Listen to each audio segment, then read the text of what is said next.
All right, everybody, it's the Combatcast, and we are getting ready to talk about a good jam-packed fight weekend coming up here, guys. Big boxing match, big UFC Noche.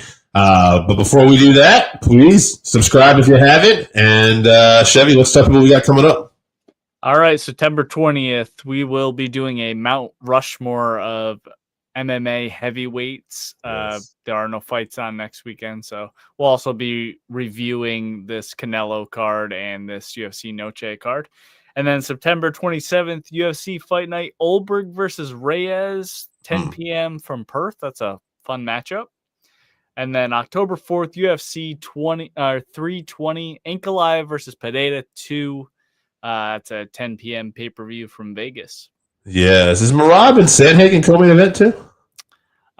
Is it on that one? I don't remember, but that does sound right. Yeah. Yeah. Well, some big fights coming up.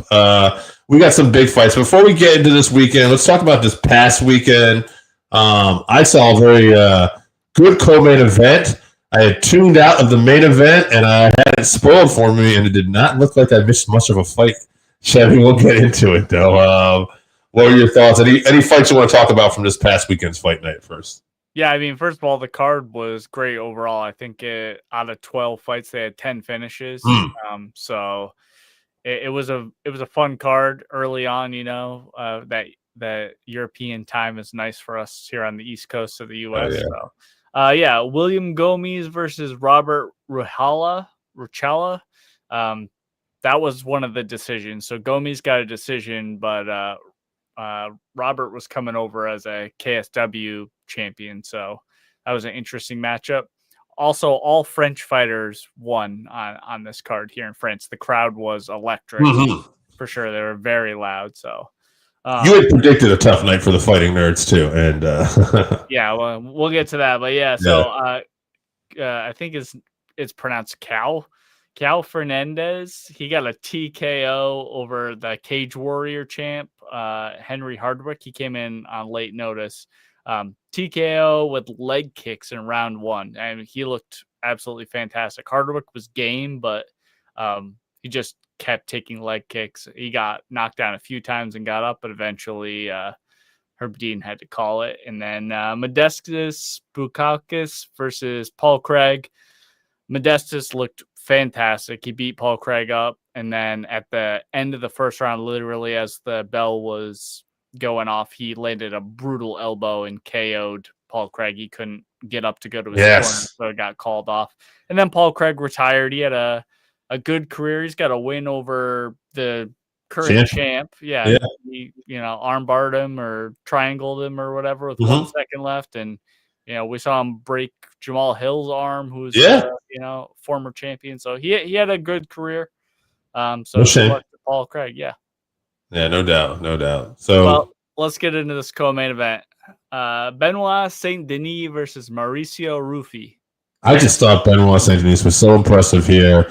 But one thing I definitely would say I noticed too about BSD's fights, he got ahead. He was putting that work on him, and when he gets ahead, he's an excellent front runner. And I don't want to say that as a derogatory thing, but we have seen when he was taking on tougher guys like Dustin Poirier, when they were able to come back and ride that, storm that he puts on, that's when he struggles. I don't know if that's going to change because he never got in trouble in this fight. So good for him. Impressive win. But I'll be curious to see when somebody tests him again to see how it goes.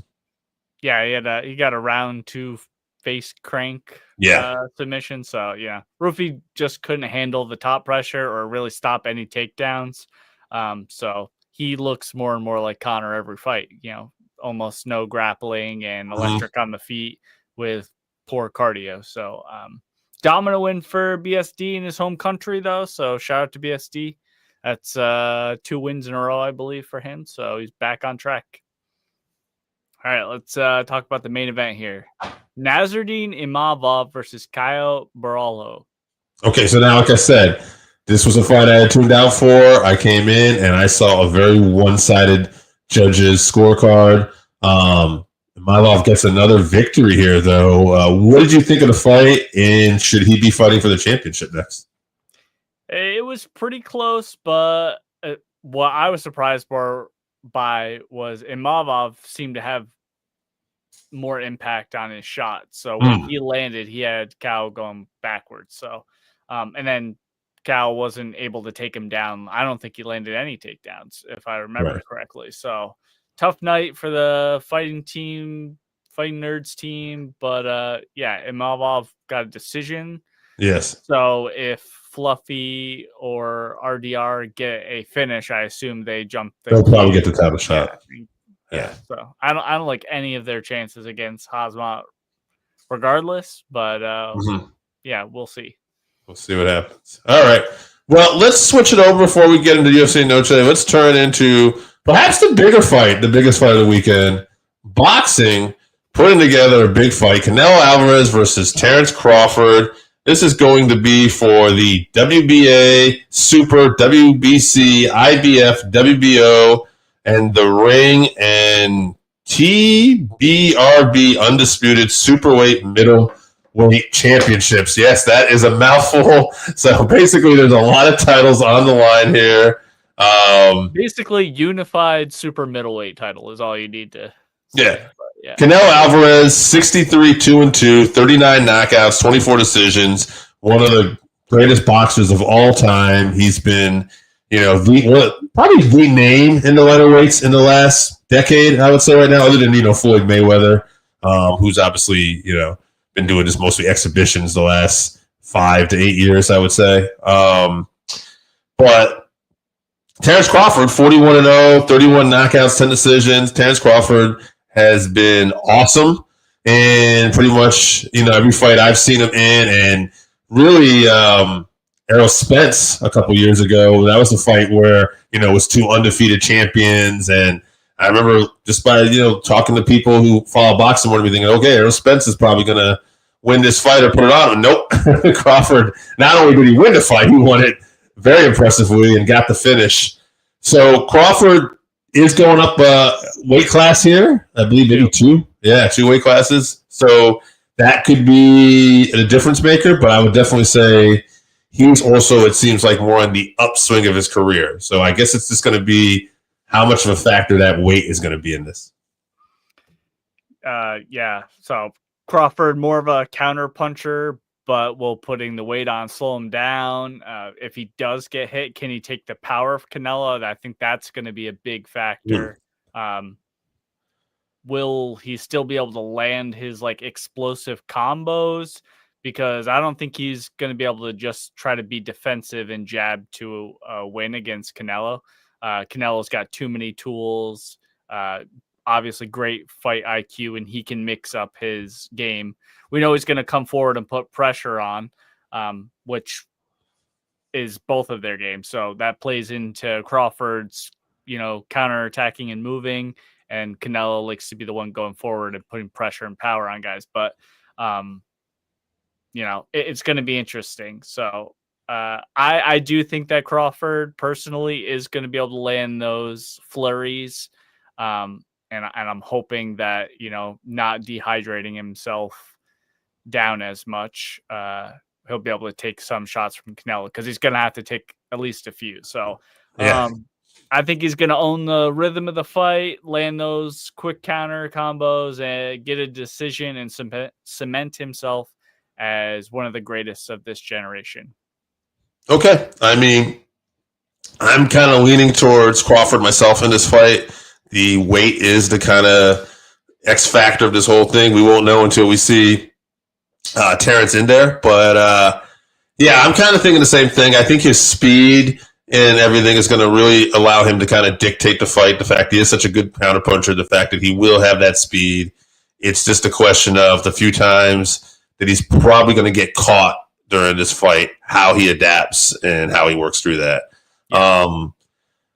I don't know, man. I just got a lot of faith in this guy from what I've seen, but we'll see. This is two of the greats, and when two of the greats collide, anything could happen. And like you said, Canelo's got a great ring IQ too. He's been at this for a long time, so we'll see what happens. But I'll be rooting for Terence Crawford because I think he is a great face for boxing, and I love the fact that this guy is chasing legacy and trying to jump after weight classes and stuff. So I think he's good for the sport. So I hope he wins.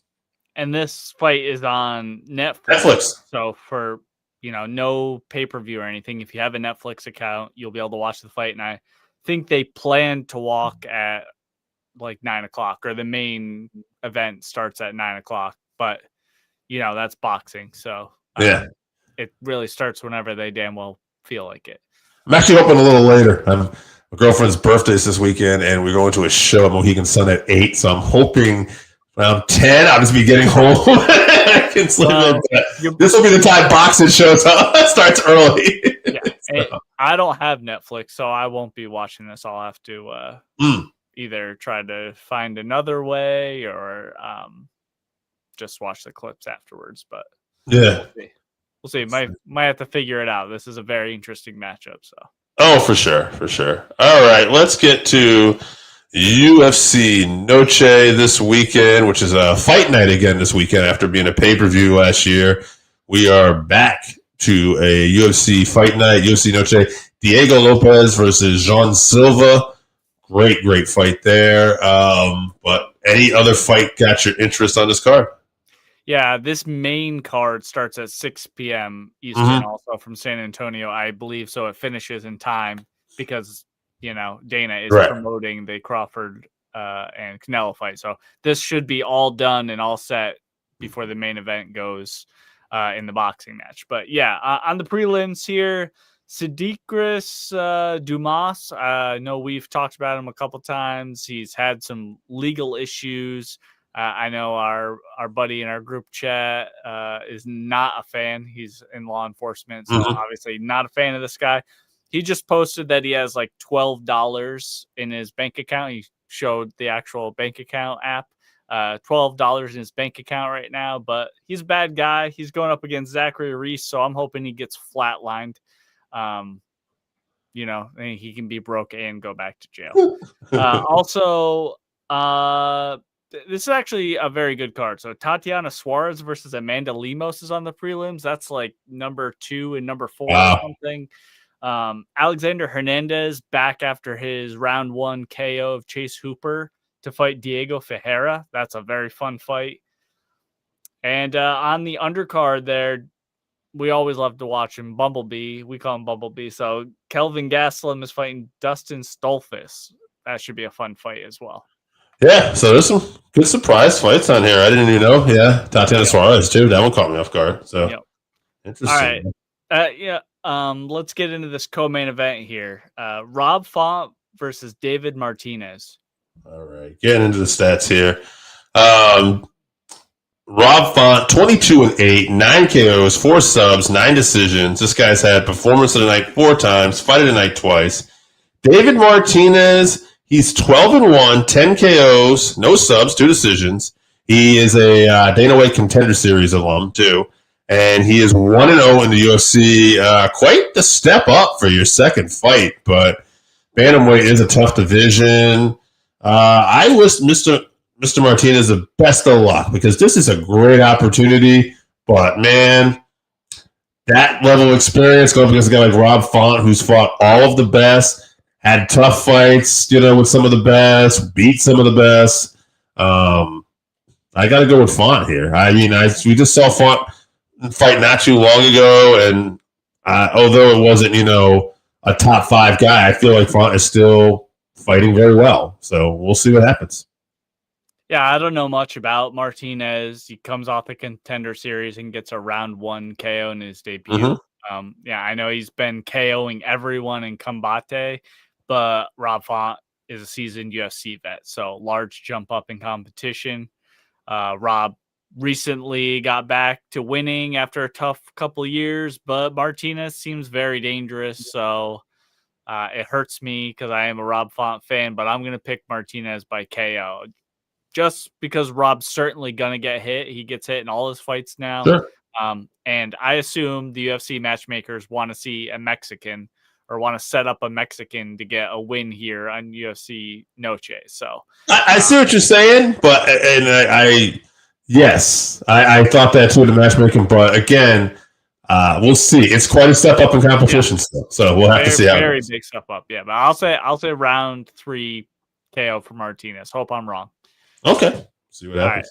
move on to this main event here. Yes. Very fun fight. I'll be surprised if this one goes to the judges here. Diego Lopes versus Jean Silva.